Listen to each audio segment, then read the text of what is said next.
Hola Javier, Daniel Cholaquian desde la M530 del saluda. ¿Cómo estás?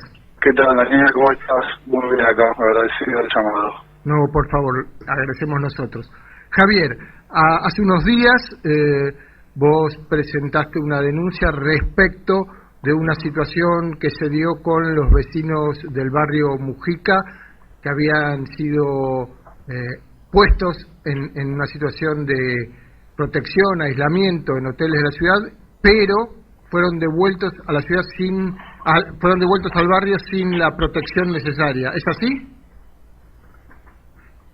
Sí, así es. En realidad no es del barrio de Mujica, sino de varios barrios de la ciudad de Buenos Aires, de los barrios vulnerables, estoy hablando, que en una nueva definición del gobierno de la ciudad de Buenos Aires, a través del Ministerio de Salud, le está dando de alta a los casos leves, que son aquellos que van a los hoteles, a los 7 días de cuarentena que cumplen en el hotel.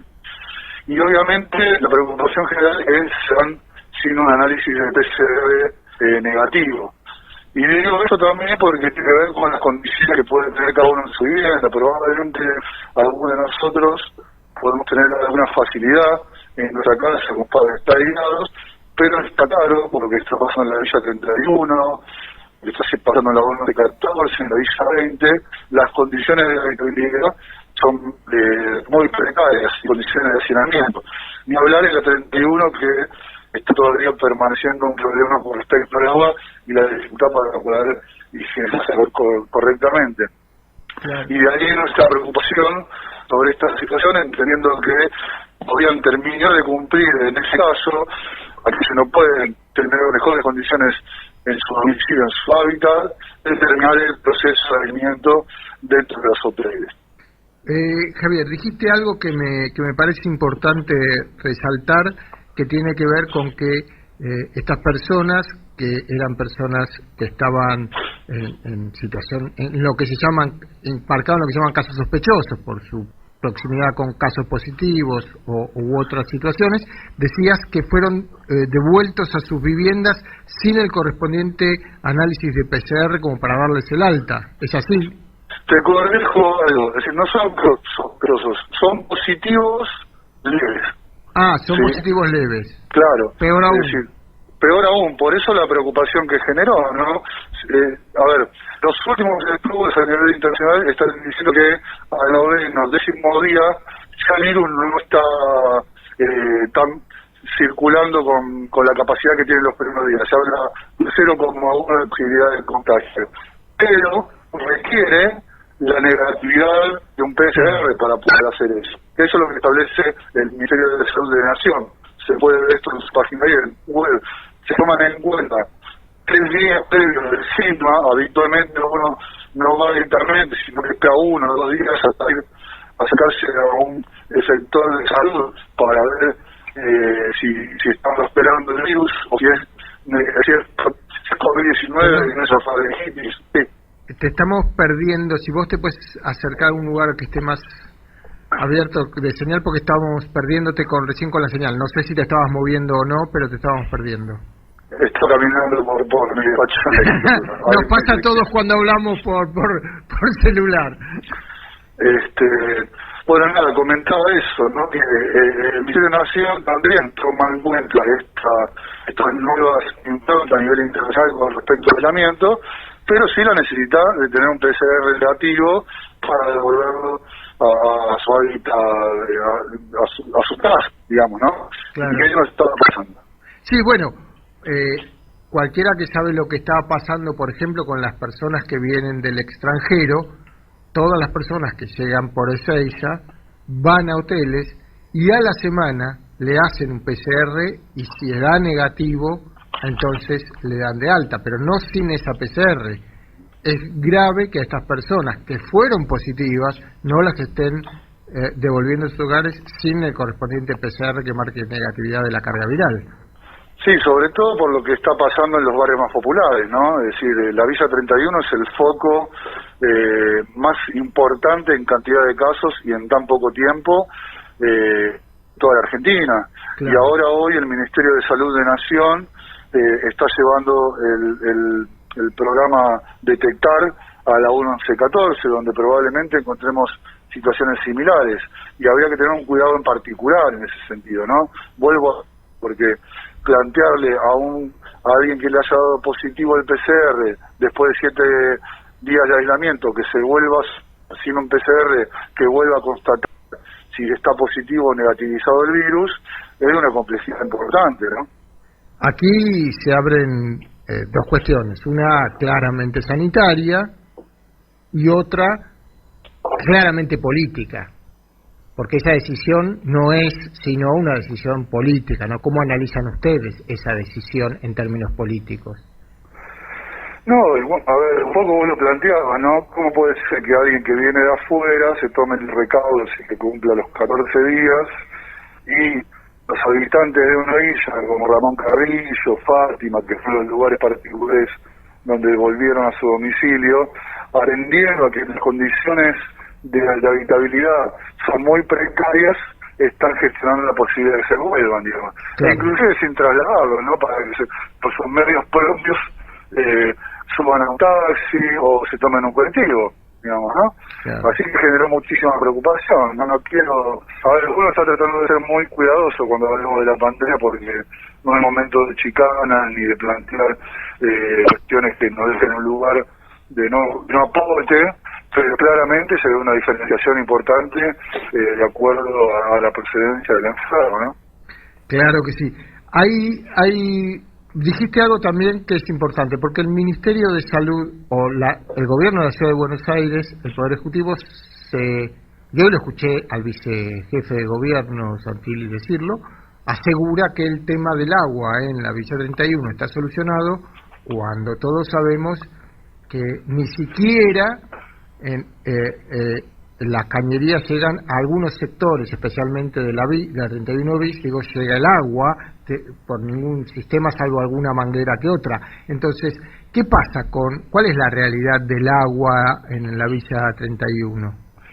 El problema del agua en la Villa 31, que tiene que ver mucho con la presión que existe del agua, es existente al COVID-19. Venimos con este tema de hace algunos años, y sobre todo tiene que ver con las obras internas que hace la Secretaría de Integración Urbana, que es la responsable del Ejecutivo de la Ciudad con respecto a las obras dentro de la villa.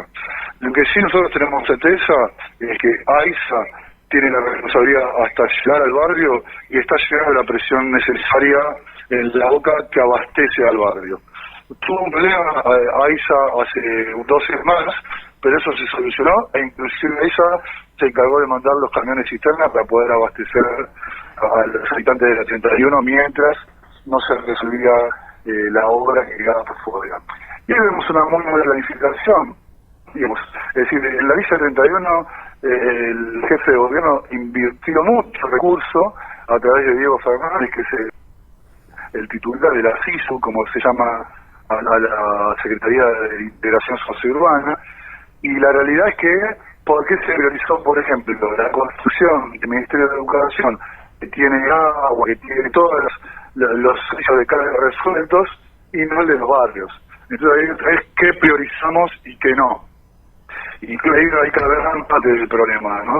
No se priorizó la obra que tiene que ver con las viviendas de los habitantes de la 31, pero sí el Ministerio de Educación, que es un edificio muy lindo, que quedó ahí en la Villa 31, y no la posibilidad de que antes de proveer de los servicios al Ministerio de Educación se haya garantizado a los vecinos de la villa. En eso estamos y estamos nosotros buscando que se prioricen esas obras, y entendemos que AISA ahora va a ser parte de la obra dentro del barrio. Se está consolidando esa posibilidad y esperemos que se resuelva lo antes posible, ¿no? Porque si uno no se puede higienizar y lavarse la mano, ¿de qué vamos a estar hablando en materia de prevención con respecto al COVID, no? ¿Qué opinión que tenés vos o tienen ustedes como bloque respecto de esta nueva etapa de la cuarentena en la Ciudad de Buenos Aires, que si bien el presidente dijo que para todo el AMBA no cambiaba la etapa, como sí para el resto del país, sin embargo parece que lo que el gobierno de la ciudad ha decidido abrir pone una circulación en la ciudad que es bastante más grande que la que había hasta este momento. ¿Qué opinión tienen ustedes? ¿Cómo lo están viendo? ¿Cómo lo analizan? Mira, voy a brindar una opinión personal, porque la verdad no tenemos oportunidad en estos días. La conferencia de prensa fue ayer a las 8 de la mañana y no tuvimos oportunidad de juntarnos con el conjunto de los legisladores y legisladoras del bloque. En principio genera una inquietud, ¿no? Sobre todo por lo que vos decías, porque ha sido muy concreto el presidente de que no se va a flexibilizar fuertemente la posibilidad de apertura de distintos comercios en la ciudad. Habrá que ver cómo funciona. También la Reta lo dijo, que si había algún inconveniente, automáticamente se volvía para atrás. En principio me parece una medida demasiado abarcativa en términos de cantidad de personas que puedan circular por la cantidad de comercios y rubros que se está abriendo el día de mañana. Está bien que está este planteo de cerca de 100 calles de la ciudad de Buenos Aires transformadas en peatonales total o en una parte solamente, algunos carriles de las avenidas, pero no deja de generar alguna preocupación, ¿no? Porque cuanto más circulación hay, más posibilidades hay de contagio. Habrá que ver cómo se controla eso, ¿no? Porque los parámetros que se están planteando con respecto a la determinación del DNI, no es nada. Uno ve que recae mucho en la responsabilidad de la ciudadanía, no sobre la gestión de gobierno, ¿no? Porque imaginémonos el fin de semana, que es cuando se habilita salir a dar una vuelta con los hijos menores de 16 años, ¿no?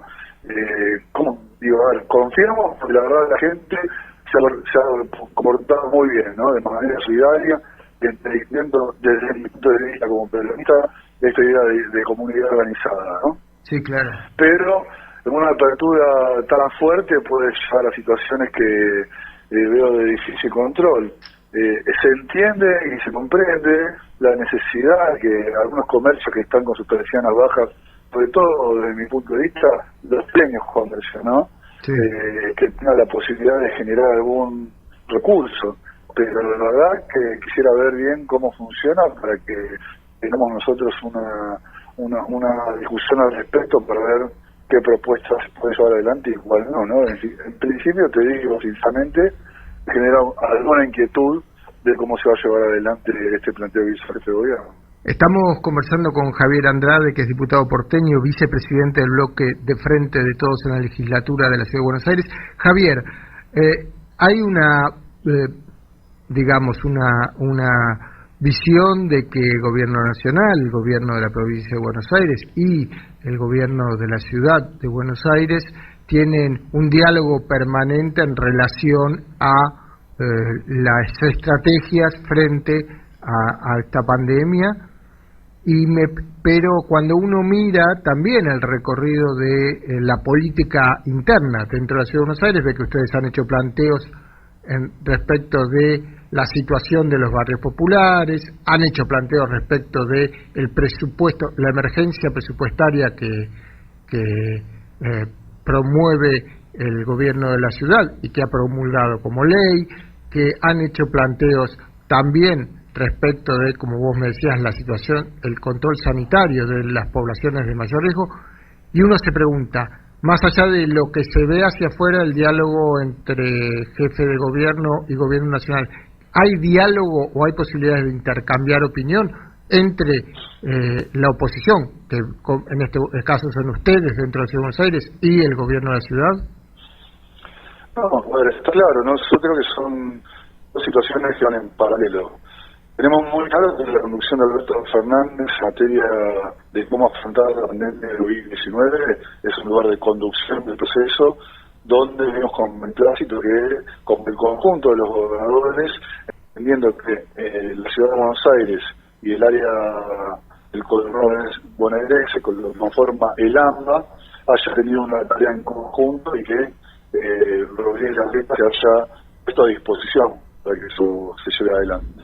Nosotros lo vemos bien y entendemos que es una manera responsable de llevar adelante la gestión nacional conjuntamente con que plantea el gobierno nacional en materia de COVID-19. Después, por otro lado, nosotros somos una clara oposición al gobierno de la meta, donde tenemos distintas miradas muy concretas expresadas en cada una de nuestras acciones. Por eso que también tenemos la libertad de definir, por ejemplo, si acompañamos la ley de emergencia que propuso el jefe de gobierno. Por ver, uno puede concordar que es necesaria una ley de emergencia económica y financiera de la Ciudad de Buenos Aires. Ahora, el proyecto que mandó el Ejecutivo era un proyecto, la verdad, asociaba a los trabajadores, a la legislatura, porque no la participaba en lo que plantea la ley de presupuesto de la Ciudad de Buenos Aires, que es que una vez por mes el Ejecutivo, la Secretaría de Hacienda, mande informes a la Comisión de Presupuesto. No tenía la posibilidad de generar una comisión de seguimiento, y todas esas cosas se fueron revirtiendo. Al margen de lo que se revirtió, porque era un desastre el proyecto que mandaron, nosotros entendíamos que también tenía que haber artículos puntuales que se solucionan a algunos sectores de la sociedad de la Ciudad de Buenos Aires que eran los más castigados. Por ejemplo, se podría haber planteado en la misma ley que se generaría un bono extraordinario del 100% planteado nosotros para todos los programas sociales de la ciudad que tienen que ver con las poblaciones más vulnerables que habitan en las villas y asentamientos. Y eso puede haber estado en la ley, como también alguna exención para la ADL, para los pequeños comerciantes que, sumado a la crisis que venían padeciendo por las políticas económicas del gobierno de Mauricio Macri, hoy se ven profundizadas por la pandemia del COVID-19. Tampoco existió eso. Y ni más, y por supuesto, esto se está discutiendo a nivel nacional, de generar un impuesto dentro de ciudad para las entidades financieras y las grandes constructoras, que son las beneficiarias del proyecto político de Fernando Rodríguez Larreta. Nadie desconoce el gran negocio inmobiliario que hubo, inclusive vendiendo tierras públicas, que paguen el 1% de ingresos brutos para poder solventar inclusive el recurso que se puede destinar a otros sectores. Y la verdad no se incluyó nada de eso, y era inviable. Por eso digo que nosotros, en materia de COVID-19, todo lo que conduzca el proyecto nacional encabezado por el presidente de la Nación, sumamos.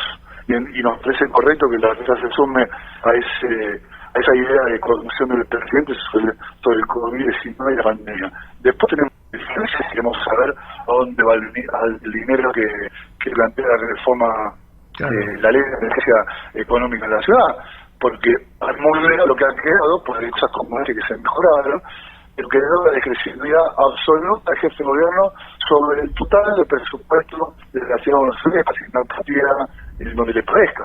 Sí. Y sin ningún seguimiento exhaustivo, porque se va a conformar una misión de seguimiento que, lo que no está establecido en la ley, pero nos lo han dicho, va a presidir algún legislador o legisladora del oficialismo. Claro. Entonces va a ser el oficialismo controlando y hacer un seguimiento por otro sector del oficialismo. Claro. Entonces no es un verdadero control eso, ¿no? El lobo cuidando las ovejas. Totalmente, genera gran preocupación, así que veremos de qué manera vamos a participar para poner en evidencia estas situaciones. Seguramente tenemos el control nosotros por nuestra cuenta para poder poner en evidencia si alguna situación presupuestaria que corresponda, como pasó la semana pasada. La semana pasada se sacaron 800 millones de pesos del grupo comunitario, que tiene que ver con el dinero que se destina para los comedores, y se traspasó a SUTES, a Benito Rogio. Gracias a nuestro trabajo y a nuestra asesor pudimos descubrir en el boletín oficial esta situación y dieron marcha atrás planteando que fue un error de cálculo. Bueno, imaginémonos manejando discrecionalmente todo el presupuesto. Hood Robin, como decía Horacio Gorbisky, ¿no? Al máximo. Totalmente. Sacarle a los pobres para los ricos. Javier Andrade, diputado porteño, vicepresidente del Bloque Frente de Todos, te agradezco mucho y seguiremos conversando porque es muy importante que tengamos también la voz de ese lado que todavía no nos cuentan sobre lo que pasa en la Ciudad de Buenos Aires. Bueno, homenajear esta charla que tuvimos, claro, hablando de los sectores vulnerables, al padre Mujica, que fue un emblema de comprender. Hace poco fue Natalicia de Evita, creo que él y Evita son dos grandes símbolos de cara a los sectores más vulnerables de nuestro país. Sin duda. Te agradezco mucho, Javier Andrade. Hasta pronto. Agradecido soy yo.